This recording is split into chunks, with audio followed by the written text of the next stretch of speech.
ॐ अज्ञानतिमिरान्धस्य ज्ञानाञ्जनशलाकया चक्षुरुन्मिलितं येन तस्मै श्रीगुरवे नमः। श्रीचैतन्यमनोभीष्टं स्थापितं येन भूतले स्वयं रूपकदा मह्यं ददाति स्वपदान्तिकं। वन्देऽहं श्रीगुरुः श्रीयुतपदकमलं श्रीगुरून् वैष्णवांश्च श्रीरूपं साग्रजातं सहगण रघुनाथान्वितं तं सजीवं साद्वैतं सावधूतं परिजनसहितं कृष्णचैतन्यदेवं श्रीराधाकृष्णपादान् सहगण ललिता श्रीविशाखान्वितांश्च। हे कृष्ण करुणा सिन्धो दीनबन्धो जगत्पते गोपेश गोपिकान्त राधाकान्त नमोऽस्तुते। तप्तकाञ्चन गौराङ्गी राधे वृन्दावनेश्वरी वृषभानुसुते देवी प्रणमामि हरिप्रिये। वाञ्छाकल्पतरुभ्यश्च कृपासिन्धुभ्य एव च पतितानां पावनेभ्यो वैष्णवेभ्यो नमो नमः। अनन्तकोटिवैष्णववृन्द की जय।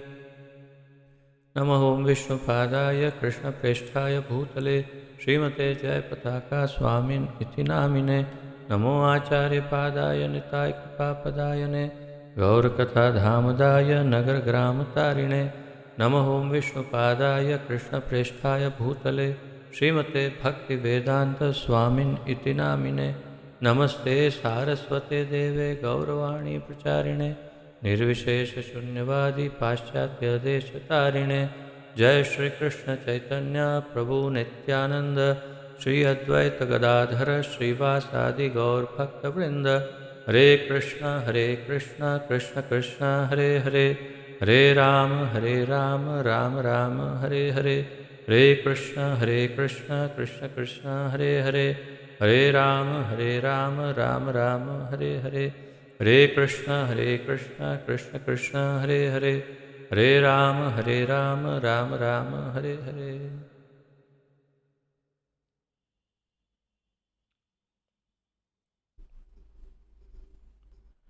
आप सबका बहुत बहुत स्वागत है आज के इस अत्यंत दिव्य तथा महत्वपूर्ण कार्यक्रम में, जिसके अंतर्गत हम हमारे इस्कॉन के संस्थापक आचार्य द्वारा लिखित श्रीमद् भगवद गीता यथारूप का सम्मिलित अध्ययन कर रहे हैं और आलेखन किया है हमारे श्रीमद् अभय चरणारविंद भक्तिवेदांत स्वामी श्रील प्रभुपाद जी ने। श्रील प्रभुपाद की जय। तो तीसरा अध्याय और तीसरे अध्याय में 28वें श्लोक तक हम पहुँचे हैं। तो आइए प्रारंभ करते हैं 28वें श्लोक, अध्याय नंबर 3 श्रीमद् भगवद गीता यथारूप।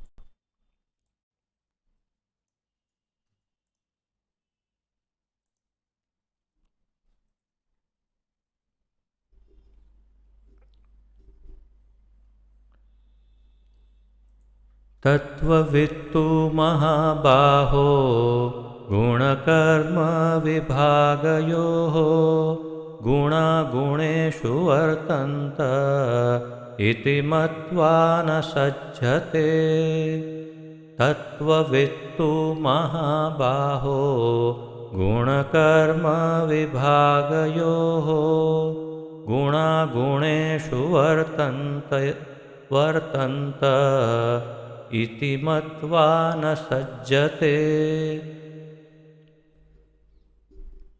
शब्दार्थ, अनुवाद तथा तात्पर्य श्री श्रीमद् अभय चरणारविंद भक्तिवेदांत स्वामी श्रील प्रभुपाद जी द्वारा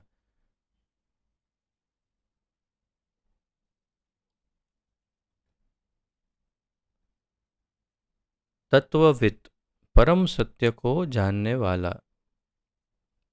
तू लेकिन, महाबाहो, हे विशाल भुजाओं वाले, गुण कर्म, भौतिक प्रभाव के अंतर्गत कर्म के, विभागयोः, भेद के, गुणाः, इंद्रियां, गुणेषु, इंद्रिय तृप्ति में, वर्तन्ते, तत्पर रहती है, इति, इस प्रकार मत्वा मानकर न कभी नहीं सज्जते आसक्त होता है। अनुवाद। हे महाबाहो, भक्ति भावमय कर्म तथा सकाम कर्म में के भेद को भली भांति जानते हुए जो परम सत्य को जानने वाला है, वह कभी भी अपने आप को इंद्रियों में तथा इंद्रिय तृप्ति में नहीं लगाता।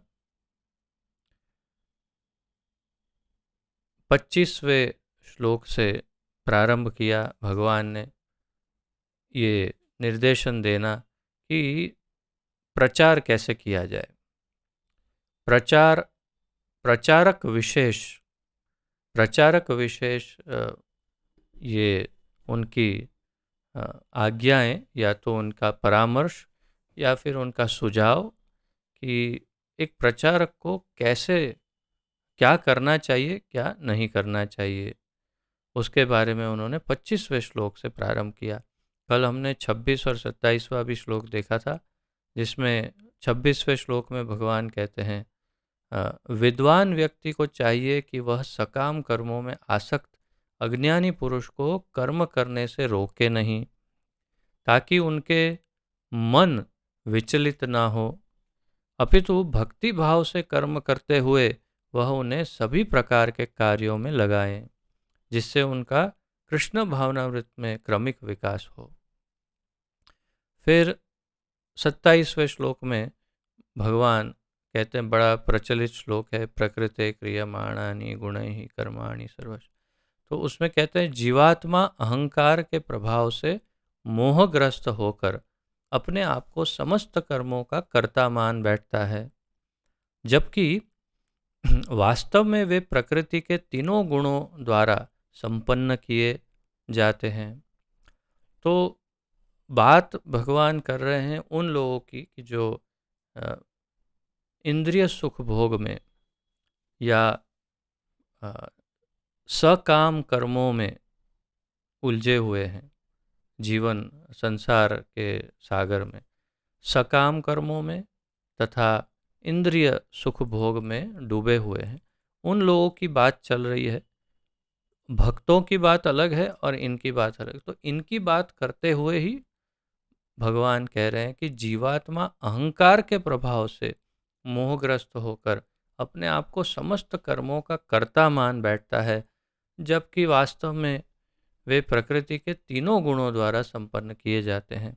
तो ये प्रचार के टॉपिक के अंतर्गत ही ये सब आ जाएगा कि ऐसे लोग जो डूबे हुए हैं सकाम कर्मों में, उनके विषय में जानकारी दे रहे हैं। और अब 28वें श्लोक में भगवान कहते हैं, हे महाबाहो, महाबाहो बहुत सरल है समझना, महा और बाहु तो भुजाएं या हाथ।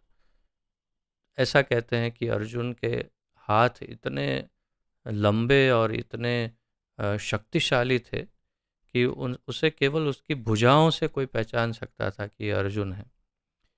और क्षत्रियों की विशेषता ये रहती है कि उनके हाथों में हमेशा कुछ न कुछ छाले या बहुत रफ, जिसे अंग्रेजी में कहते हैं, ऐसे रफ हाथ होते हैं। और बहुत मसल्स जो होते हैं वो बहुत मजबूत एकदम आकार होता है, शेप। कंधों पर धनुष लटकाने का निशान पड़ा हुआ होता है, तो एक निशान हमेशा के लिए पड़ जाता है क्योंकि धनुष लटकाते हैं। तो उनके शरीर पे कई जगह पर घाव के चिन्ह होते हैं। तो एक क्षत्रियो को पहचानना उस जमाने में बहुत ही आसान होता था। उनकी चाल से, उनके भुजाओं से पहचान लिए जाते थे। तो अर्जुन भी वैसे ही थे, विशाल भुजाओं वाले, बहुत ही मजबूत। हम कल्पना कर सकते हैं कि जरासंध के साथ युद्ध करने के लिए 3 जन गए थे, कृष्ण, अर्जुन और भीम। और उन्होंने ये प्रस्ताव रखा था कि हम तीनों में से किसी को भी चुन लो, हम तुम्हारे साथ द्वंद्व युद्ध करेंगे। तो अगर द्वंद्व युद्ध करने के लिए कृष्ण तो हम समझ सकते हैं भगवान है, भीम तो स्वाभाविक है कि पहलवान है, परंतु अर्जुन भी उसी श्रेणी में आते होंगे, अर्थात कि वो भी बहुत ही शक्तिशाली और मसल्स वाले होंगे, तभी वो उन्होंने कहा होगा। ये अलग बात है कि जरासंध ने कहा ये तो बच्चा है, ये इससे मैं क्या लड़ूंगा। तो तात्पर्य ये है कि महाबाहो उसको कहा। अब उसका और भी कारण है। महाबाहो कहा तो जो एक क्षत्रियो को जब कहा जाए कि तुम बहुत शक्तिशाली हो या तुम बहुत ये हो वो हो, तो उसको एक अम, एक एक प्रकार की उसके अंदर शक्ति का संचार हो जाता है, आवेग हो जाता है, उसको आवेश में आ जाता है और उसको लगता है जैसे हनुमान जी जब भी भूल जाते हैं तो उनको याद करवाना पड़ता है, आप बहुत अतुलित बल के धाम हो और आप बहुत शक्तिशाली हो, आप में कैसी शक्तियाँ, तो एकदम आवेश में आते हैं और फिर अपना कार्य करते हैं। तो इस प्रकार क्षत्रियो को जब ऐसा कहा जाए, अरे महाबाहु, तो उसे आवेश आता है, यस मुझ में शक्ति। तो शायद ऐसा कुछ भाव भगवान का कि क्योंकि अभी एक दो श्लोक में ही भगवान कहेंगे इसलिए तू युद्ध कर, तो ये सब छोड़ दे। तो इसीलिए अभी से उसको थोड़ा सा, इसे सामान्य भाषा में कहते हैं कि उसको थोड़ा चाबी टाइट कर रहे हैं। अरे महाबाहो, तो हे महाबाहो, भक्ति भावमय कर्म तथा सकाम कर्म के भेद को भली भांति जानते हुए, तो यहाँ उन्होंने दो कर्मों को की तुलना की भगवान ने। स्वाभाविक है, जैसे हर बार हम चर्चा करते हैं, प्रभुपाद जी ने भक्ति भावमय कर्म लिखा है। संस्कृत में भक्ति भावमय ऐसा शब्द नहीं है, परंतु जो भी भगवान ने कहा उसका वास्तविक अर्थ यही है जो प्रभुपाद जी ने अनुवाद में लिखा है। भगवान यही कहना चाहते हैं कि भक्ति भावमय कर्म तथा सकाम कर्म के भेद को जो भली भांति जानता है उसकी बात कर रहे हैं भगवान। तो एक कर्म है भक्ति भावमय कर्म और एक कर्म है सकाम कर्म। सकाम कर्म आप लगभग मेरे ख्याल से अब सब समझ गए होंगे कि जिसमें कामनाओं की पूर्ति करने वाले कर्म, जैसे पुण्य कर्म या कोई भी ऐसा कर्म कि जिसके अंदर फल की आशा हो, फल प्राप्त होगा, भोग करेंगे, ऐसी आशा वाले कर्मों को सकाम कर्म कहते हैं। तो यहाँ पर सकाम कर्म तो समझ गए, लेकिन भक्ति भावमय कर्म का अर्थ एक सरल अर्थ अगर समझे तो जिसके अंदर कोई भी आसक्ति ना हो उस कर्म में, केवल एक ही इच्छा हो कि मेरे उस कर्म से भगवान प्रसन्न हो, भगवान संतुष्ट हो, उसे भक्ति भावमय कर्म कहते हैं। सामान्य बुद्धि की बात है। एक होता है कर्म, एक है सकाम कर्म और एक है भक्ति भावमय कर्म। कर्म वो है कि जिसमें फल मिला तो ठीक है, नहीं मिला तो भी करना है तो है ही ऐसा। परंतु सकाम कर्म अर्थात विशेष रूप से प्रयोजन और प्रयास की फल मिले, और भक्ति भावमय कर्म अर्थात विशेष विशेष प्रयास कि भगवान प्रसन्न हो, मुझे कुछ भी मिले या ना मिले उसकी सोच भी नहीं, केवल भगवान की प्रसन्नता की, भक्ति भावमय कर्म। तो इन दोनों के भेद को भली भांति जानते हुए जो परम सत्य को जानने वाला है, अर्थात एक उस व्यक्ति की बात कर रहे हैं जो ये दोनों के अंतर को जानता है, भेद को, फर्क को जानता है कि भक्ति भावमय कर्म क्या है, सकाम। और फिर जो परम सत्य को जानने वाला है, जो परम सत्य को भी जानता है कि परम सत्य भगवान है और हम सब भगवान के अधीन इत्यादि, अर्थात वो ब्रह्म ज्ञानी है या परमात्मा ज्ञानी या भगवान को जानता है, परम सत्य को, वह कभी भी अपने आप को इंद्रियों में तथा इंद्रिय तृप्ति में नहीं लगाता। अब सरल इसको सरलता से देखिए कि भक्ति भावमय कर्म को जो जानता है, सकाम कर्म इसलिए जानता है क्योंकि उसे पता है ये नहीं करना। तो भक्त भक्त जो है, भक्ति भावमय कर्म जानता है, स्वाभाविक है, भक्त है। और जो परम सत्य को जानता है तो वास्तव में भक्त ही होगा, तो ही वो परम सत्य को जान सकता है।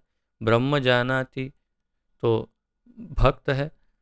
और वो क्या करता है, वो कभी भी अपने आप को इंद्रियों में तथा इंद्रिय तृप्ति में नहीं लगाता।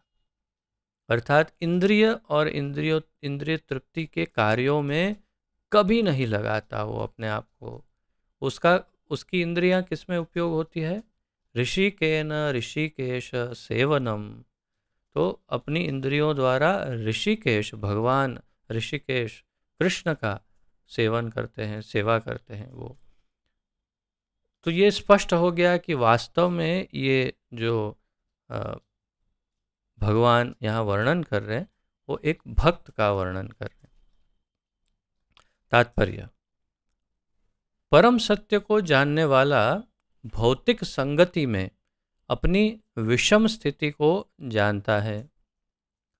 परम सत्य को जो जानता है, भगवान के विषय में जो जानता है, वो भौतिक संगति में, अर्थात ये सब भौतिक संगति है। आपके आसपास जो है लोग, वो सब भौतिक संग है आपका।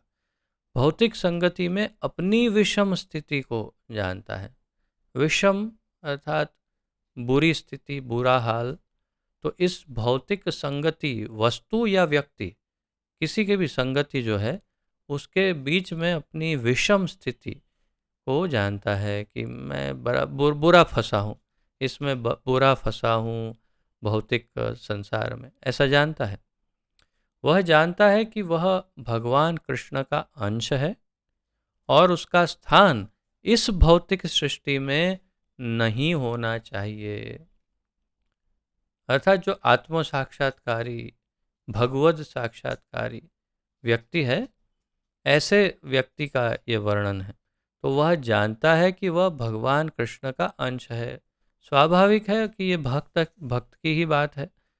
और भगवान भी भगवत गीता में कहते हैं कि जन्म कर्म चमे दिव्यम एवं यो वेत्ति तत्वतः त्यक्त्वा देहम पुनर्जन्म नयति मामेति सो अर्जुन। अर्थात जो इतना जान लेता है कि मेरा जन्म कर्म दिव्य है, मैं कौन हूँ, तुम कौन हो, ये सब संबंध जान लेता है, उसको दोबारा जन्म नहीं लेना पड़ता। अर्थात कि वो भक्त है और भक्तों को दोबारा जन्म नहीं लेना पड़ेगा, ये भी स्वाभाविक है। तो यहाँ पर ऐसे ही व्यक्ति की बात है।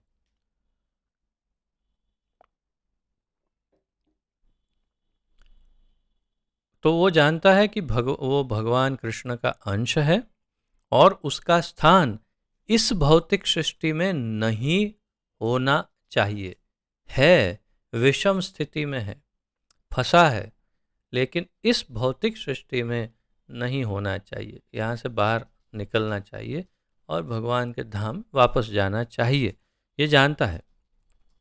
वह अपने वास्तविक स्वरूप को भगवान के अंश के रूप में जानता है। वह जानता है कि जीवेर स्वरूप है कृष्णेर नित्य दास। वो जानता है कि भगवान के वास्तविक स्वरूप को भगवान के अंश के रूप में जानता है, जो सच्चित आनंद है। ये भी जानता है कि मैं सच्चिदानंदमय हूँ, भगवान भी सच्चिदानंद है। मैं भी अंश होने के कारण, भगवान के अंश होने के कारण मैं भी सच्चिदानंद हूँ, परंतु अभी आनंद नहीं हूँ। सब बिखरा हुआ है। क्यों? माया से सब ढका हुआ है। और उसे यह अनुभूति होती रहती है कि मैं किसी कारण से देहात्म बुद्धि में फंस चुका हूँ, और उसे यह अनुभूति होती रहती है। अनुभूति हुई है नहीं, अनुभूति होती है नहीं, अनुभूति होती ही रहती है। उसे बार बार अनुभूति होती है कि मैं किसी कारण क्या कारण है मैं इस देहात्म बुद्धि में फंसा हूँ। देहात्म बुद्धि में अर्थात मैं ये शरीर हूँ, उस बुद्धि में भी फंस गया हूँ। और ये हम भक्तों का ये अनुभव रहता है, कम से कम मुझे ऐसा अनुभव हो रहा है, आप सबको भी हो ही रहा होगा कि वारंवार ये विचार आता है कि देखो देखो देखा मैं अभी कैसा अपने आप को शरीर मान के सोच रहा हूँ। देखो मैं अब ये ठीक सोच नहीं रहा हूँ, क्योंकि ये ऐसा मैं कर रहा हूँ वो ठीक नहीं है। क्यों? क्योंकि मैं शरीर हूँ ऐसा मानते हुए ये कर रहा हूँ, ये अच्छा नहीं। तो अर्थात इस प्रकार की प्रतीति बार बार, ऐसी अनुभूति बार बार होती है उसे कि मैं ये शरीर नहीं हूँ, जानता हूँ, लेकिन फिर भी उसकी बुद्धि में फंसा हूँ कि मैं ही ये शरीर हूँ, मैं ही ये शरीर। अपने अस्तित्व की शुद्ध अवस्था में उसे सारे कार्य भगवान कृष्ण की सेवा में नियोजित करने चाहिए। तो वो जानता है कि अपनी अस्तित्व की शुद्ध अवस्था में, अपने अस्तित्व की शुद्ध अवस्था क्या है? पहले तो मैं कौन हूँ? मैं जीवात्मा हूँ। जीवात्मा कौन है? भगवान का अंश है। तो मेरा अस्तित्व क्या है? मैं जीव आत्मा हूँ, ये मेरा अस्तित्व है, मूल अस्तित्व। उसकी शुद्ध अवस्था क्या है? मेरे अस्तित्व की शुद्ध अवस्था ये है कि मैं भगवान का नित्य सेवक और दास हूँ। ये मेरी शुद्ध अवस्था है अस्तित्व की। और अ, मैं उसे, हाँ, अपने अस्तित्व की शुद्ध अवस्था में उसे सारे कार्य भगवान कृष्ण की सेवा में नियोजित करने चाहिए। और वो भी उसे जानकारी है कि क्योंकि मैं भगवान का दास हूँ, तो मेरे सारे कार्य भगवान की सेवा के लिए होने चाहिए। फलतः, परिणाम के रूप, वह अपने आप को कृष्ण भावनामृत के कार्यों में लगाता है और भौतिक इंद्रियों के कार्यों के प्रति स्वभावतः अनासक्त हो जाता है। कितना सुंदर ढंग से प्रभुपाद जी ने समझाया है। हम कभी इतनी गहराई में प्रभुपाद जी के तात्पर्यों को पढ़ते नहीं, समझते नहीं, इसलिए इसका अनुभव नहीं कर पाते कि कितना सुंदर ढंग से ये तात्पर्य लिखा है प्रभुपाद जी ने। एक पहली लाइन से, पहले अक्षर से लेकर कितने सुंदर ढंग से समझा रहे हैं प्रभुपाद जी। पूरा आत्म साक्षात्कार का संपूर्ण वर्णन इस तात्पर्य में वर्णित है। बहुत सुंदर ढंग से डेवलप किया है पूरा। और फिर कह रहे हैं कि फलतः वह अपने आप को कृष्ण भावनामृत के कार्यों में लगाता है। तो जब ये सब उसको रियलाइज हो जाता है, प्रतीति हो जाती है, ये भान हो जाता है कि हाँ मैं भगवान की सेवा के लिए हूँ, मुझे सेवा ही करनी चाहिए, तो वो अपने आप को कृष्ण भावनामृत के कार्यों में लगा देता है। अर्थात सेवा भगवान की और भक्तों की सेवा में लग जाता है।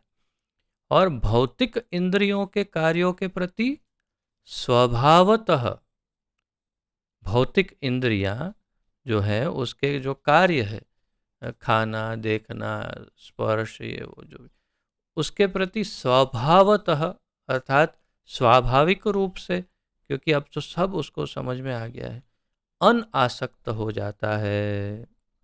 उसको स्वाभाविक रूप से उसके प्रति आसक्ति नहीं रहती। समय लगता है, एकदम से नहीं हो जाता है, एक दो चार दिन में, दो चार साल में नहीं, कई वर्षों में धीरे धीरे धीरे धीरे धीरे वो वैसे निर्भर करता है कि भक्त की या उस जीवात्मा की भक्ति कितनी उन्नत है, साधना कितनी शुद्ध है, उस पर निर्भर करता है। परंतु कुछ समय लगता है और धीरे धीरे धीरे वो संपूर्ण रूप से अनासक्त हो जाता है। क्योंकि प्रभुपाद जी आगे बताते हैं, क्योंकि ये परिस्थिति जन्य तथा अस्थाई है। क्यों?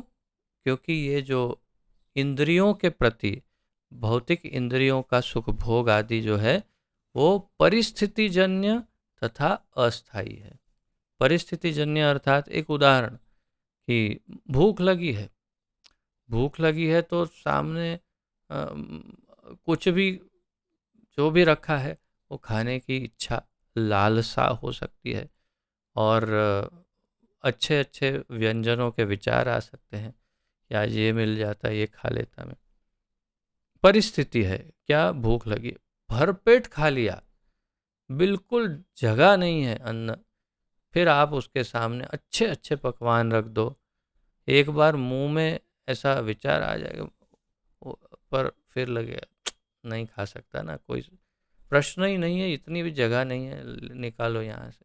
तो अर्थात इंद्रियां परिस्थिति जन्य है, परिस्थिति जैसी हो वैसे इंद्रियां कार्य करती है और अस्थाई है। वह जानता है, प्रभुपाद जी आगे कहते हैं, कि उसके जीवन की भौतिक दशा भगवान के नियंत्रण में है। वो जानता है कि उसके जीवन की भौतिक दशा भगवान के नियंत्रण में है। फलतः वह सभी प्रकार के भौतिक बंधनों से विचलित नहीं होता। किसी भी प्रकार के, वह किसी भी प्रकार के भौतिक बंधनों से विचलित नहीं होता, क्योंकि वह इन्हें भगवत कृपा मानता है। ये सबसे महत्वपूर्ण बात। देखिए फिर से, वह जानता है कि उसके जीवन की भौतिक दशा भगवान के नियंत्रण में है, क्योंकि वो भक्त है और भक्त का जीवन भगवान संभालते हैं और नियंत्रित करते हैं। और इसीलिए वो जानता है इस बात से कि मेरा जीवन तो भगवान नियंत्रित कर रहे हैं। तो उसका परिणाम क्या होता है? सभी प्रकार के या किसी भी प्रकार के भौतिक बंधन से विचलित नहीं होता। कोई भौतिक बंधन हो, तकलीफ हो, तो विचलित नहीं होता, क्योंकि वह इन्हें भगवान की कृपा समझता है।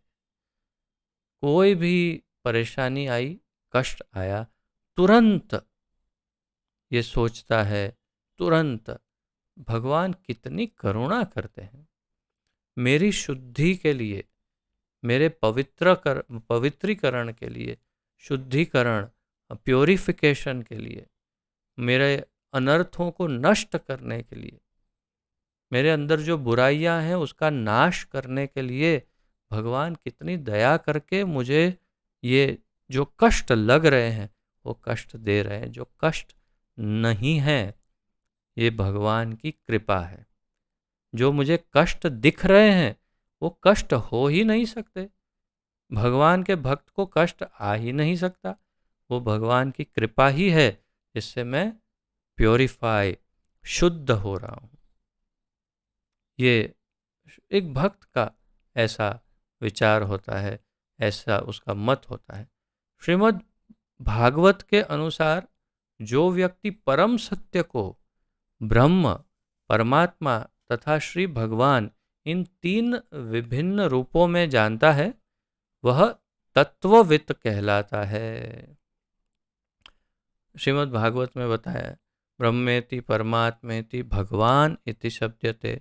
तो यहाँ प्रभुपाद जी कह रहे हैं, भागवत में बताया है कि जो परम सत्य को इन तीनों अवस्थाओं में जानता है, इन तीन विभिन्न रूपों में जानता है, वह तत्ववित्त कहलाता है। अर्थात उसको, वो तत्व ज्ञानी है, उसे ज्ञान है तत्व का, भगवत तत्व का ज्ञान है कि भगवान तीन विभिन्न प्रकार से प्रवर्तमान है सब जगह। भगवान ब्रह्म के रूप में है, भगवान सबके हृदय में परमात्मा स्वरूप में है, और निज धाम में गोलोक में वे द्विभुज कृष्ण के रूप में परम भगवान के रूप में है, जो सर्वेश्वर है। तो ये तत्ववित्त कहलाता है, क्योंकि ये जानता है, क्योंकि वह परमेश्वर के साथ अपने वास्तविक संबंध को भी जानता है। उसे तत्ववित्त इसलिए कहते हैं क्योंकि वो वास्तविक संबंध को जान गया है, अपने स्वरूप को जान गया है, स्वरूप सिद्ध हो चुका है एक प्रकार से कि मैं भगवान का दास हूँ और ये शरीर छोड़कर मुझे भगवान के धाम में, उनके पास, उनकी सेवा में जाना है। इस बात का उसे ज्ञान होता है। बहुत सुंदर, बहुत ही अद्भुत, बहुत ही सुंदर ये तात्पर्य था इतना बैलेंस इसके अंदर, सारी बातें एक साक्षात्कारी व्यक्ति, एक भक्त की, एक कृष्ण भावना भावित व्यक्ति के विचार और उसका व्यक्तित्व, उसकी पूर्ण जानकारी इस छोटे से तात्पर्य में प्रभुपाद जी ने दी। बहुत अच्छा तात्पर्य है। अब आइए 29वां श्लोक देखते हैं।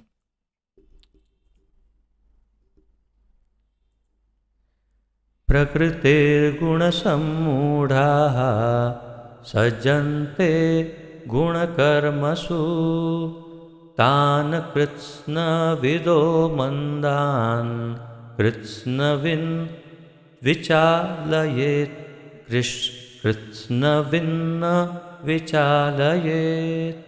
प्रकृतिर्गुणसम्मूढाः सज्जन्ते गुणकर्मसु तान् कृत्स्नविदो मन्दान् कृत्स्नविन्न विचालयेत्।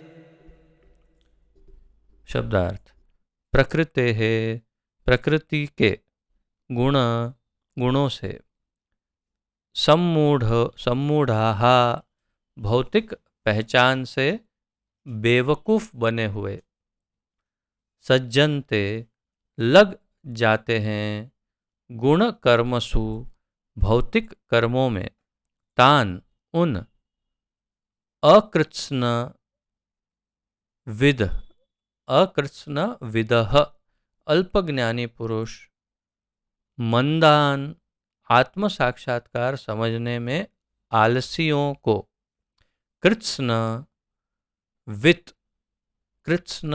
पहले थे अकृत्स्न विद, अब से है कृत्स्न वित ज्ञानी, नहीं विचालयेत विचलित करने का प्रयत्न करना चाहिए। तो वही मैं जैसे आपको निवेदन कर रहा था कि भगवान वही जो भोगी है, जो सकाम कर्मी है, उसको क्या करना चाहिए, प्रचारक को बता रहे हैं, प्रचारक को डायरेक्शंस, इंस्ट्रक्शंस, प्रशिक्षण दे रहे हैं और कह रहे हैं माया के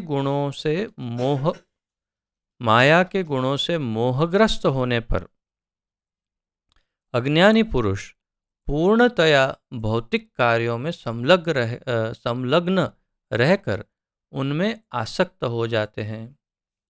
यदि अभी उनके ये कार्य उनमें ज्ञानाभाव के कारण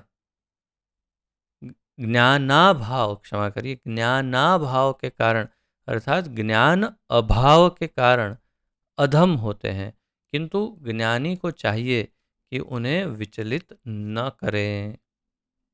अब फिर से माया के गुणों से मोहग्रस्त होने पर, हमने कल इसकी चर्चा की थी, माया के तीनों गुणों से मोहित होता रहता है सामान्य व्यक्ति, कभी तमोगुण, कभी रजोगुण, कभी सत्वगुण। तो माया के गुणों से मोहग्रस्त होने पर अज्ञानी पुरुष जो भोगी है या सकाम कर्मी है, पूर्णतया भौतिक कार्यों में संलग्न रहकर, भौतिक कार्य में डूबा है। अरे टाइम किसके पास है, मुझे नौकरी करनी है, ये करना है, वो करना है, टाइम ही नहीं। भौतिक कार्यों में पूरा संलग्न रहकर उनमें आसक्त हो जाते हैं, ऐसे आसक्त हो जाते हैं कि उसमें से बाहर निकलना ही उनके लिए संभव नहीं होता। आप देखिए अपने संबंधियों को, अपने आप को भी देख सकते हैं पहले कैसे थे, परंतु अपने संबंधियों को देखिए जिनको आपने प्रचार करने का प्रयास किया हो, भक्ति में लाने का, लेकिन वो भक्ति में आ नहीं रहे हो। ऐसे लोगों को आप देखिए, उनके जीवन को आप देखेंगे कि उन्होंने जब शुरुआत की तब से अब तक ऐसे अंदर और गहरे और गहरे और गहरे जाते जा रहे हैं कि लगता है ये जन्म तो गया उनका, इस जन्म में तो बाहर निकलने से रहे, ऐसा लग रहा है। जब तक ठाकुर जी की कोई विशेष कृपा होकर कोई बड़ा चांटा नहीं पड़े, तब तक इसमें से बाहर कभी नहीं निकल पाएंगे और गहरे ही जाएंगे। और चाहे कितने भी बूढ़े हो जाएं, जर्जरित हो जाएं, फिर भी उसी में डूबे रहेंगे, वो आप देख सकते हैं भौतिक कार्यों में। यद्यपि उनके ये कार्य उनमें ज्ञान अभाव के कारण अधम होते हैं। तो और ये जो कार्य वो करते हैं वो ज्ञान का अभाव है। क्या करना है क्या नहीं करना है उसका ज्ञान नहीं है। आज विशेष रूप से आज के युग में तो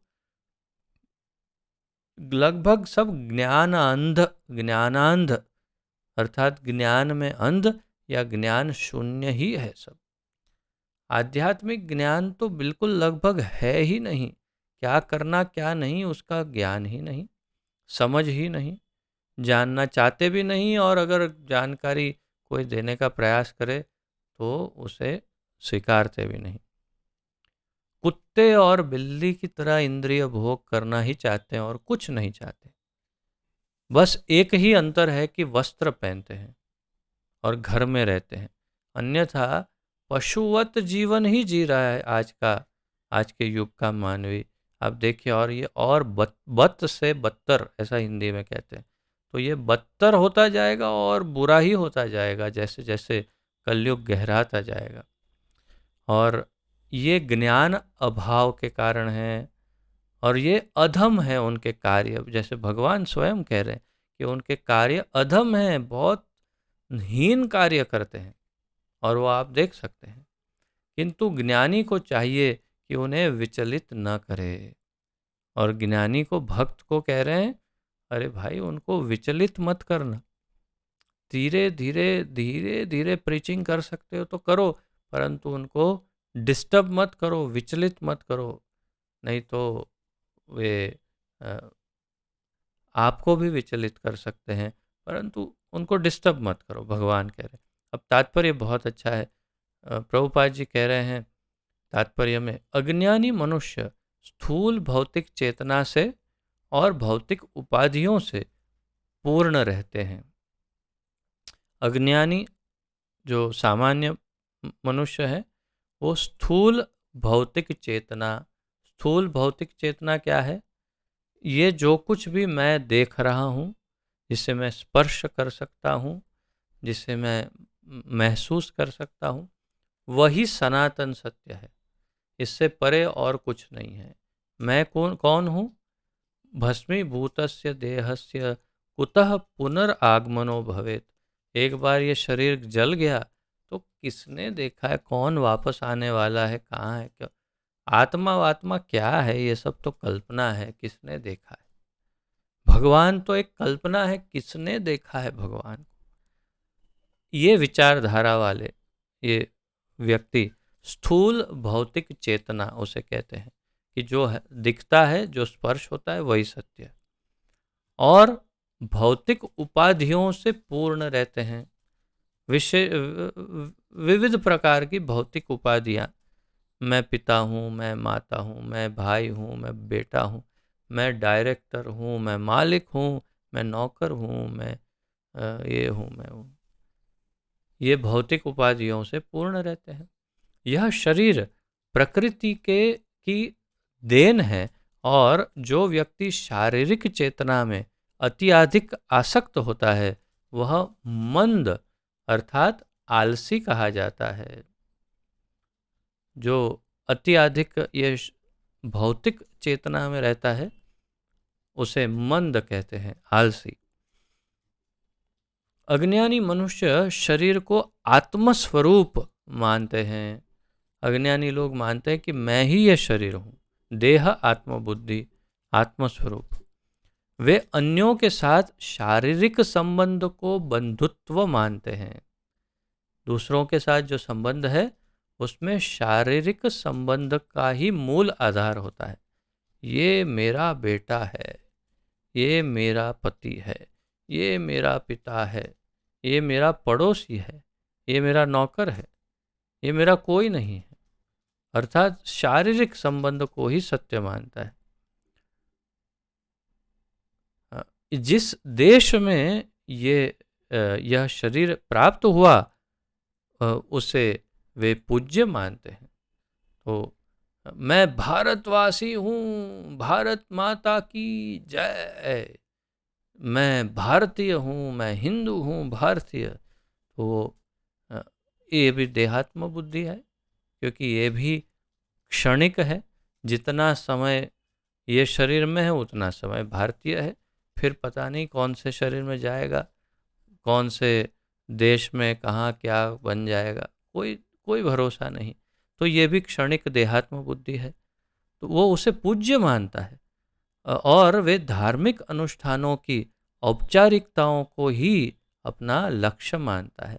धार्मिक विविध प्रकार के धार्मिक अनुष्ठान होते हैं अलग अलग देशों में, संप्रदायों में, और उसकी जो औपचारिकताएं होती है, औपचारिकताएं, फॉर्मालिटीज़ अंग्रेजी में कहते हैं, अर्थात विधियाँ, सामान्य विधियाँ, कि हाँ अब ऐसा करो, तुमको ये ऐसा करना होगा, ये ऐसे, जैसे कि एक उदाहरण, कि इस्लाम में 5 बार नमाज करना है, तो 5 बार नमाज करो, वो करना ही है। जैसे हम हिंदुओं को कि भाई आपको रोज़ सुबह आरती करना ही है, तो ठीक है, रोज़ अगरबत्ती घुमाओ, तो कुछ औपचारिकताएं उसे फॉर्मालिटी की तरह करते हैं, उसमें भाव नहीं होता है। तो वे धार्मिक अनुष्ठानों की औपचारिकताओं को ही अपना लक्ष्य मानते हैं। हाँ, यही यही सब कुछ है, बस यही करना है। ऐसे भौतिकताग्रस्त उपाधिधारी पुरुषों के कुछ प्रकार के कार्यों में सामाजिक सेवा, राष्ट्रीयता तथा परोपकार हैं। और ऐसे जो भौतिकताग्रस्त उपाधिधारी पुरुष, उपाधि अर्थात टाइटल, टाइटल जैसे, ओ ये सेवक श्री यहाँ के, अरे ये महाराज जी हैं, ये है वो उपाधि वाले जो हैं, वो कुछ प्रकार के सामाजिक सेवा या राष्ट्रीय तथा परोपकार की सेवाओं में लग लग जाते हैं, कि हाँ ये अच्छा ट्रस्ट चलाते हैं, ये धर्मादा चलाते हैं, ये राम रोटी आदि लंगर, ऐसा, ये अस्पताल, कुछ सामाजिक कार्यों में लग जाते हैं। ऐसी उपाधियों के चक्कर में वे सदैव भौतिक क्षेत्र में व्यस्त रहते हैं। उनके लिए आध्यात्मिक बोध मिथ्या है, अतः वे इसमें रुचि नहीं लेते। वैसे थोड़ा संकोच से ही सही, परंतु मैं कहता हूँ कि 1-2 दिन पूर्व मैं बाबा रामदेव जी के बारे में सोच रहा था, और योगी जी के बारे में सोच रहा था, जो हमारे इस उत्तर प्रदेश के मुख्यमंत्री हैं।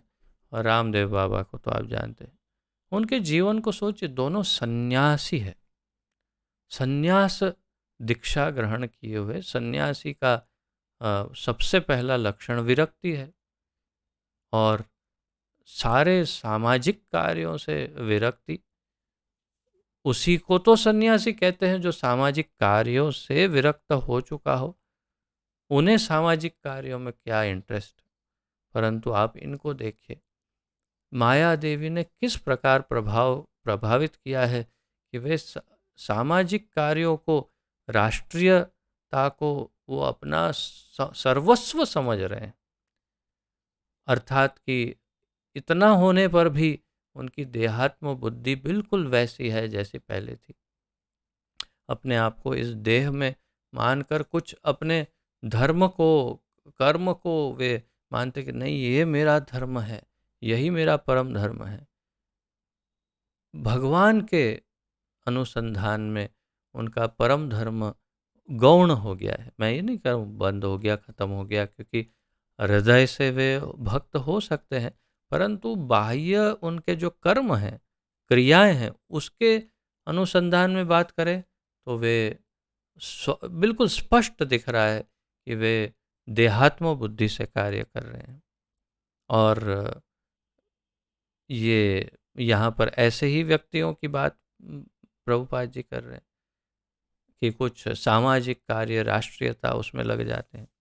अब देखिए, सोचिए ना आप, उनको गुरुकुल में पढ़े हैं बाबा रामदेव जी, और संपूर्ण जीवन आध्यात्मिक प्रशिक्षण लिया है, अंततोगत्वा संन्यास भी ग्रहण किया है, परंतु शारीरिक रोगों को ठीक करने के चक्कर में पड़ गए। पतंजलि के योग सूत्र को, जो वास्तव में आत्म साक्षात्कार के लिए होता है, योग सूत्र, उसको शारीरिक रोगों को ठीक करने में लगा दिया। तात्पर्य यह है कि पूरा का पूरा जो है ध्येय वो शिफ्ट होता हुआ दिख रहा है। तो इस ऐसे ही व्यक्तियों की यहाँ बात प्रभुपाद जी कर रहे हैं। ऐसी उपाधियों के चक्कर में वे सदैव भौतिक क्षेत्र में व्यस्त रहते हैं। उनके लिए आध्यात्मिक बोध मिथ्या है, अतः वे इसमें रुचि नहीं लेते। तो ये भौतिक उपाधियां, उसके चक्कर में सदैव भौतिक क्षेत्र में व्यस्त रहते हैं, कोई भी भौतिक कार्य, और उनके लिए आध्यात्मिक बोध एक मिथ्या हो जाता है कि आध्यात्मिक बोध ठीक है, अतः वे इसमें रुचि नहीं लेते। किंतु जो लोग आध्यात्मिक जीवन में जागरूक हैं, अर्थात जो भक्त हैं, उन्हें चाहिए कि इस तरह भौतिकता में मग्न व्यक्तियों को विचलित न करें, अर्थात ऐसे लोगों को डिस्टर्ब मत करो। प्रभुपाद भगवान ने कहा, प्रभुपाद जी कह रहे हैं, जो भगवान ने कहा वही कह रहे हैं कि ऐसे लोगों को डिस्टर्ब मत करो, उनको विचलित मत करो। किसको? जो आध्यात्मिक जीवन जो क्षमा करे, जो भौतिकता में मग्न व्यक्ति है, उसे। अच्छा तो यही होगा कि वे शांत भाव से अपने आध्यात्मिक कार्यों को करें। अच्छा क्या होगा कि वे शांत भाव से अपने आध्यात्मिक कार्यों को करते रहें। कौन? भक्त जो है वो ऐसे लोगों को डिस्टर्ब ना करे।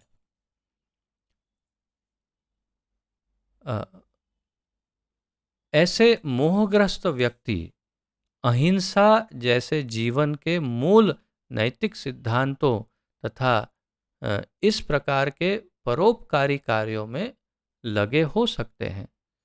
तो ऐसे मोहग्रस्त व्यक्ति जो हैं, मैंने कहा ना कि ये आध्यात्मिक व्यक्ति भी हो सकते हैं या एकदम सामान्य व्यक्ति भी हो सकते हैं, बिजनेसमैन, ये वो कोई भी। तो ऐसे मोहग्रस्त व्यक्ति अहिंसा जैसे जीवन के मूलभूत नैतिक सिद्धांतों तथा इस प्रकार के परोपकारी कार्यों में लगे हो सकते हैं, बिल्कुल एकदम रामदेव बाबा जी की तरह।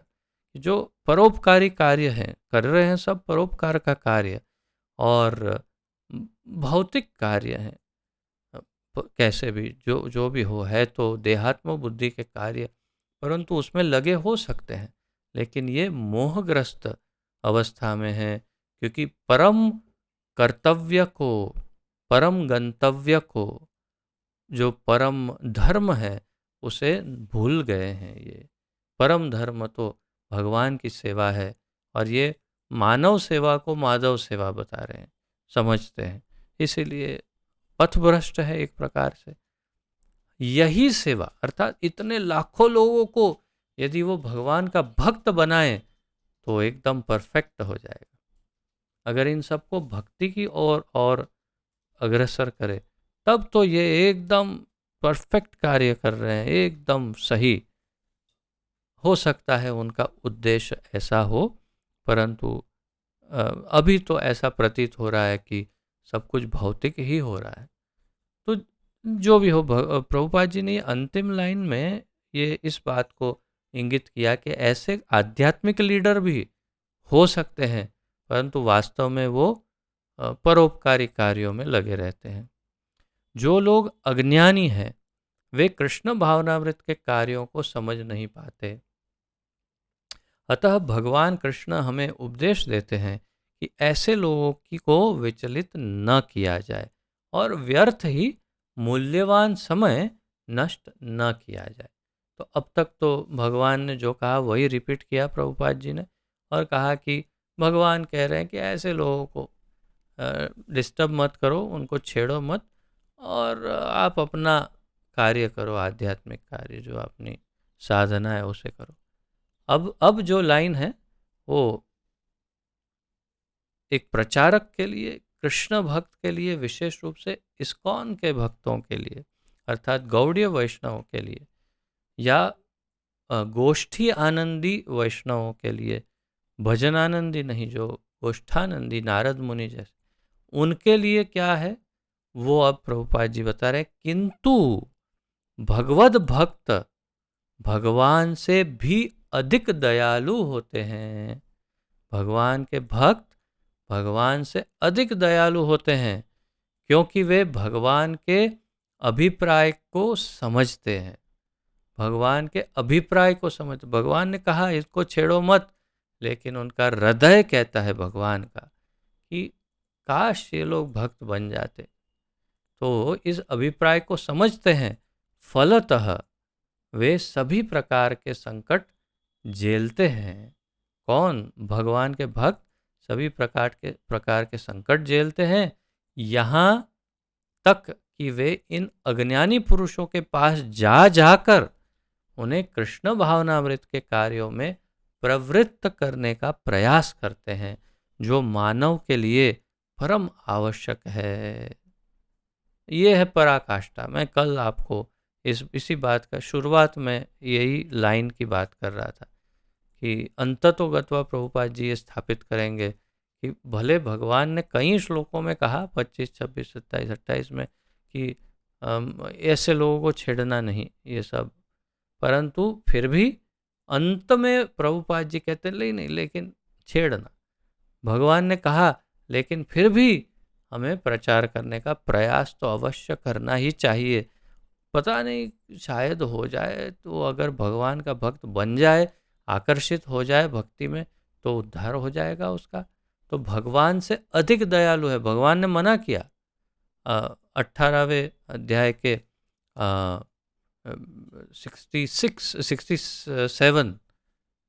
68 और 69 में भगवान कहते हैं कि मेरा ये ज्ञान सब जो भक्तों को बताता है वो सबसे प्रिय है। लेकिन 67 में 18.67 मेरे ख्याल से उसमें, हाँ उसमें कहते हैं, रीड द ट्रांसलेशन। एग्जैक्टली वो भक्त जो अभक्त हैं उन लोगों को ये ज्ञान कभी मत देना, ऐसा भगवान कहते हैं। तो भी भगवान का शुद्ध भक्त क्या कहते हैं, ठीक है भगवान ऐसा कह रहे हैं, लेकिन प्रयास करने में क्या जाता है, प्रयास तो करना ही चाहिए, हो सकता है शायद भक्त बन जाए। तो भगवान के मना करने पर भी वो अवश्य प्रयास करते हैं, और भगवान उनका सपोर्ट करते हैं। ऐसे नहीं भगवान का अरे देखो ये मेरी बात नहीं मानता, ऐसे नहीं। भगवान उनको और ज़्यादा प्रेम करते हैं कि देखो ये मुझसे भी ज़्यादा दयालु है मेरा भक्त, सबका उद्धार करना चाहता है। तो ये अंतिम लाइन बहुत महत्वपूर्ण थी। यहाँ से एक प्रकार से ये इस चर्चा को भगवान अब अलग अलग विस्तरित करेंगे, अलग ढंग से इसको मोड़ देंगे। तो 30वां श्लोक देख लेते हैं और फिर विराम लेते हैं।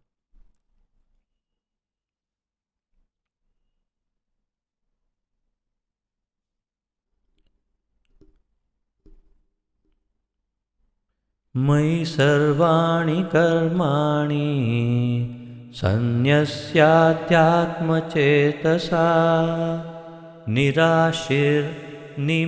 निर्ममो भूत्वा युध्यस्व विगतज्वरः। मयि सर्वाणि कर्माणि सन्न्यस्याध्यात्मचेतसा सन्न्यस्याध्यात्मचेतसा निर्ममो भूत्वा युध्यस्व विगतज्वरः। बस इस श्लोक में भगवान अब अर्जुन को कह रहे हैं हो गया, अब तू ये आलस वालस छोड़ और उठ और युद्ध करना प्रारंभ कर। अर्थात अब सब्जेक्ट चेंज कर रहे हैं। शब्दार्थ, मयि मुझ में, सर्वाणी सब तरह के, कर्माणि कर्मों को, संन्यस्य पूर्णतया त्याग करके, अध्यात्म पूर्ण आध्यात्मक आत्मज्ञान से युक्त, चेतसा चेतना से, निराशी ही, लाभ की आशा से रहित, निष्काम, निर्ममः, स्वामित्व की भावना से रहित, ममता त्यागी जिसे कहते हैं, भूत्वा होकर, युध्यस्व लड़ो, विगत ज्वरः आलस्य रहित। अनुवाद। अतः हे अर्जुन, अपने सारे कार्यों को मुझ में समर्पित करके मेरे पूर्ण ज्ञान से युक्त होकर लाभ की आकांक्षा से रहित, स्वामित्व के किसी दावे के बिना तथा आलस्य से रहित होकर युद्ध करो। अब समझते हैं एक एक शब्द, क्योंकि बहुत महत्वपूर्ण बातें कर रहे हैं भगवान। हे अर्जुन, अपने सारे कार्यों को मुझ में समर्पित करके। क्यों? हमारा स्वरूप भगवान का नित्य दास है। हम भगवान की सेवा के लिए ही बने हैं और इसलिए हमारा एक एक कार्य भगवान के ही लिए होना चाहिए।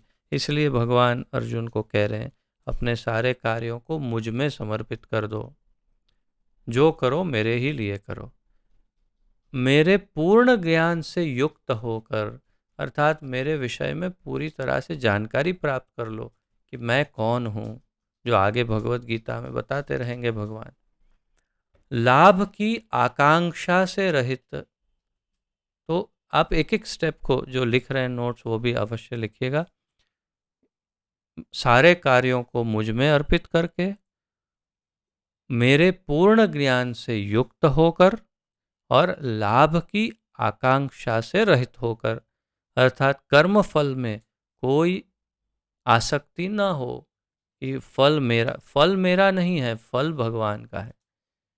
कर्म मेरा है, किसके लिए? वो भगवान के लिए है, और जो फल आएगा वो भगवान के आनंद के लिए, मुझे उससे कोई लेना नहीं। तो फल की, लाभ की आकांक्षा से रहित, स्वामित्व के किसी दावे के बिना। स्वामित्व का दावा, मैं इसका मालिक हूँ, उसका मालिक हूँ, ये मेरा है, मैं इसका स्वामी हूँ, स्वामित्व के दावे के बिना तथा आलस्य से रहित होकर। आलस्य, लेजीनेस अंग्रेजी में कहते हैं, आलस गुजराती में क्या, आलस्य से रहित होकर। आलस छोड़ दो, आलस्य से रहित होकर, अर्थात उसका विपरीत क्या है? आलस्य से रहित व्यक्ति कैसा होता है? उत्साहित, अत्यंत उत्साहित, हमेशा भगवान की सेवा करने के लिए तत्पर। युद्ध करो। तो क्या क्या बताया? सारे कार्यों को मुझ में अर्पित करो, मेरा पूर्ण ज्ञान प्राप्त करके, मेरे ज्ञान से युक्त होकर, लाभ की आकांक्षा को छोड़कर, स्वामित्व के दावे को छोड़कर, आलस्य को छोड़कर युद्ध करो। तो 5 पॉइंट्स, इसमें 5 इंस्ट्रक्शंस, 5 आज्ञाएं, 5 निर्देशन भगवान ने अर्जुन को दिए हैं। तो आपने, आशा है, नोट्स में लिख लिया होगा। तात्पर्य देखते हैं। यह श्लोक भगवत गीता के प्रयोजन को स्पष्टतया इंगित करने वाला है। सही बात है, मैं बस सोच ही रहा था कि इसमें भगवत गीता का सार दे दिया है भगवान। 5 मुख्य बातें बता करके एक प्रकार से भगवत गीता का प्रयोजन या जो उसका सार है वो भगवान ने इस श्लोक में दे दिया है। बड़ा महत्वपूर्ण है। भगवान की शिक्षा है कि सर्वधर्म पालन के लिए सैन्य अनुशासन के सदृश पूर्णतः कृष्ण भावना भावित होना आवश्यक है। भगवान की शिक्षा क्या है? कि सर्वधर्म, क्षमा, स्वधर्म पालन। अब भगवान की शिक्षा है कि स्वधर्म पालन के लिए, स्वधर्म क्या है? स्वधर्म एक ही है, भगवान की सेवा। तो स्वधर्म पालन के लिए सैन्य अनुशासन के सदृश, अर्थात जैसे आर्मी डिसिप्लिन, आर्मी में जैसा अनुशासन होता है, ऐसा सैन्य अनुशासन के जैसा पूर्णतया कृष्ण भावना भावित होना आवश्यक है। आर्मी में कोई जाता है तो उसे संपूर्ण रूप से प्रशिक्षित करते हैं आर्मी के नियमों से, और उसको एक क्षण के लिए भी बाहर जाना नहीं होता।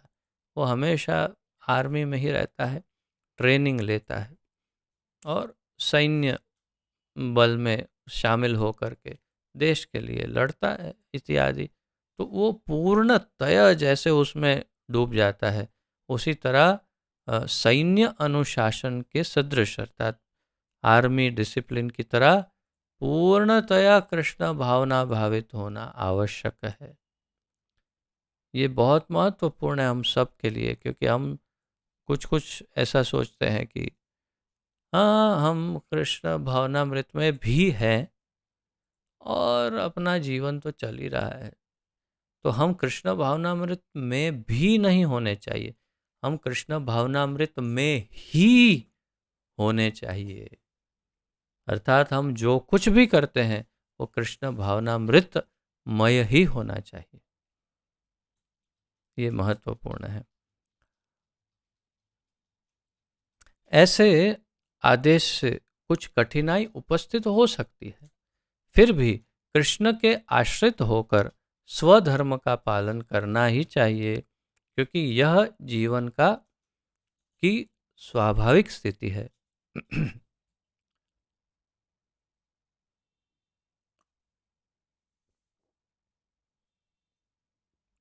प्रभुपाद जी बता रहे हैं, थोड़ी तकलीफें तो आएगी ही, क्योंकि हम जीवन को कृष्ण भावना भावित बनाने जा रहे हैं। तो कैसे करेंगे? सारे कार्य वही करते रहना है, जो बिजनेस सब जो कर सब करना है, लेकिन फिर भी जीवन पूरा कृष्ण भावना भावित हो। थोड़ी तकलीफें, कठिनाई हो सकती है, परंतु स्वधर्म पालन करना ही चाहिए, क्योंकि यह जीवन की स्वाभाविक स्थिति है। जीव भगवान के सहयोग के बिना सुखी नहीं हो सकता। बस इतना ही आप रिपीट करते जाओ, करते जाओ। जब ये समझ में आ जाएगा तो जीवन सुखमय हो जाएगा।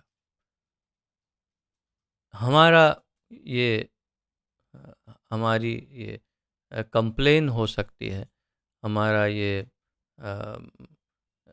हम ये सबको कहते होते पहले। अब तो शायद आप लोग भक्त बन गए तो ऐसा नहीं होगा, लेकिन पहले का जीवन देखे तो हम हमेशा सबको ये कुछ ना कुछ कंप्लेन करते हैं। अरे मुझे ये दुख है, मुझे ये तकलीफ है, ये परेशानी है, ये कष्ट है, सुख नहीं है। तो अगर वास्तव में सुखी होना है तो फिर ये करना पड़ेगा। प्रभुपाद जी क्या कह रहे हैं? जीव भगवान के सहयोग के बिना सुखी नहीं हो सकता। जीव भगवान के सहयोग के बिना सुखी नहीं हो सकता, क्योंकि जीव की नित्य स्वाभाविक स्थिति ऐसी है कि भगवान की इच्छाओं के अधीन रहा जाए। उसकी स्वाभाविक स्थिति है जीवेर स्वरूप है ने, कि उसे भगवान की इच्छाओं के अधीन रहना होता है। अतः श्री कृष्ण ने अर्जुन को युद्ध करने का इस तरह आदेश दिया मानो भगवान उसके सेना नायक हों। परमेश्वर की इच्छा के लिए मनुष्य को सर्वस्व की बलि करनी होती है। भगवान की इच्छा के लिए अपनी इच्छाओं की और अपने सर्वस्व की बलि करनी चाहिए, उसे भक्त कहते हैं। और साथ ही स्वामित्व जताए बिना स्वधर्म का पालन करना होता है, और किसी भी वस्तु या व्यक्ति पर स्वामित्व जताए बिना अपना स्वधर्म का पालन। अर्जुन को भगवान के आदेश का मात्र पालन करना था।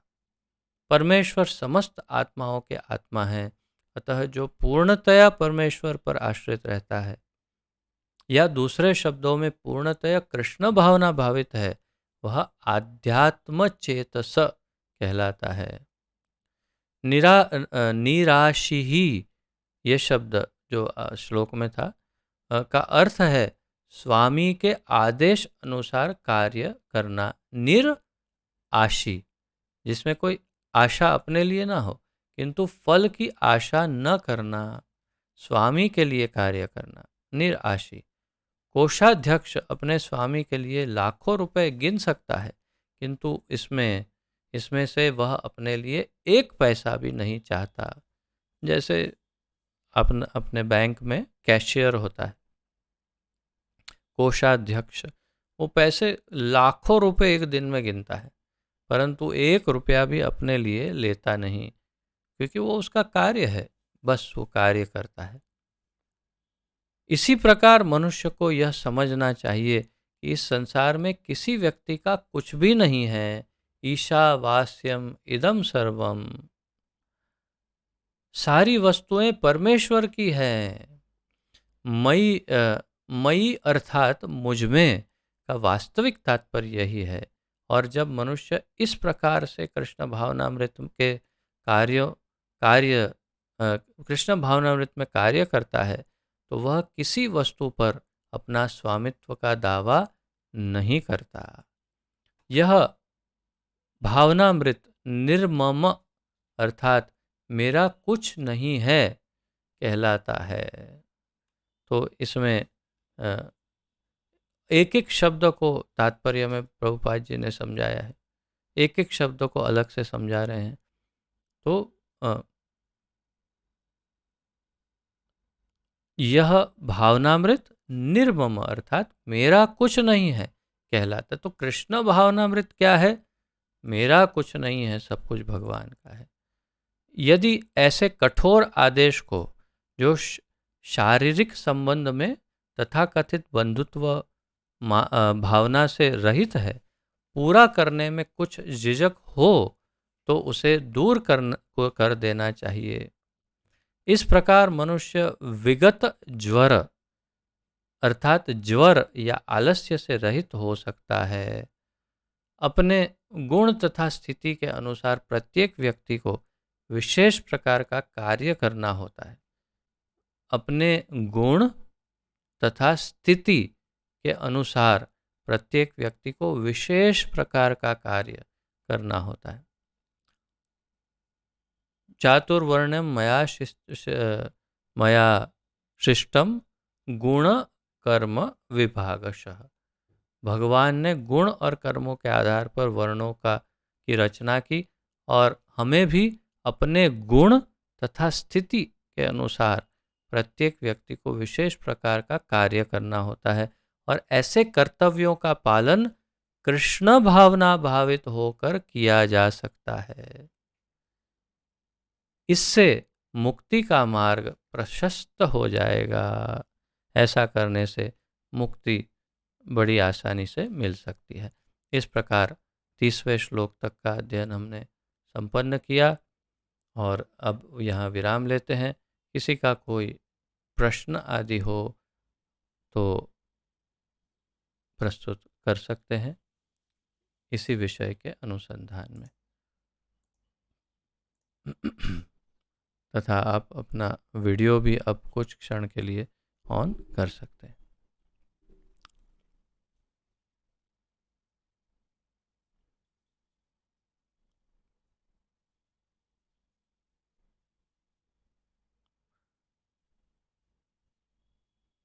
कोई प्रश्न?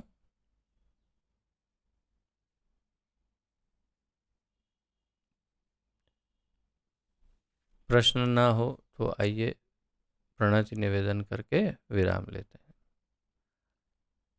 पतित पावन अभय चरणारविंद भक्ति वेदांत स्वामी श्रील प्रभुपाद की जय। पतित पावन गुरुदेव की जय। निताय गौर प्रेमानंदे। हरि हरि बोल। आप सबके चरणों में दंडवत प्रणाम। आप सबका बहुत बहुत धन्यवाद। हरे कृष्णा। और अब आप सब कृपया सम्मिलित रूप से नाम जप करिए। आपको अक्षय कृष्ण सेवा प्रभु जप करवाएंगे। समदर्शी प्रभु अभी भी पूर्ण स्वस्थ नहीं है तो विशेष रूप से उनके लिए आप प्रार्थना कीजिएगा, ताकि वे जल्द से जल्द बिल्कुल स्वस्थ हो जाए और अपनी सेवा को आगे बढ़ाए। ठीक है, आप सबका धन्यवाद। हरे कृष्णा।